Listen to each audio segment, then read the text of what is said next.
যিশু নামে প্রত্যেকে অভিনন্দন জানাই। আজকে সুন্দর সময় ঈশ্বর আমাদেরকে দিয়েছেন। তো সামনে আসছে আর গুড ফ্রাইডে, প্রভু যিশু খ্রিস্টের সেই ক্রুশের প্রাণ বলিদান। তো আমরা জানি অনেকজন আমরা দেখবো যিশু ক্রুশের 7টি বাণী, যিশুর যন্ত্রণা কি জন্য, এবং আরো যিশুর 7টি বাণীর মধ্যে এলি এলি লামা সাবাক্তানি, আরো যে 7টা বাণী রয়েছে সে সবকিছু ভাবে আমরা বিস্তারিত আমরা অনেক জিনিসগুলো আমরা দেখতে পারি। কিন্তু একটা জিনিস আজকে আমরা আলোচনা করবো, সেই বিষয় হচ্ছে যিশায়া পুস্তকে যিশায়া 53 সেখানে আমরা এক পদ থেকে আমরা যদি দেখি, ওখানে একজন ভবিষ্যবাণী করছেন, যিশায়া ভবিষ্যবাণী করছেন 700 বছর আগে একজন আসবেন, তিনি একটা মেয়ের গর্ভ থেকে, কুমারী মেয়ের গর্ভ থেকে জন্ম নেবেন এবং তিনি মানুষের পাপটাকে বহন করবেন।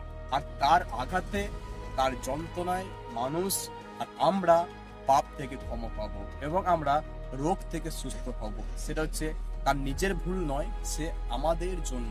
এটা হচ্ছে একটা ভবিষ্যবাণী ছিল, যেটা হচ্ছে আমরা গুড ফ্রাইডে বলে ভাবি এবং গুড ফ্রাইডে বলে আমরা নীরবতা পালন করে থাকি।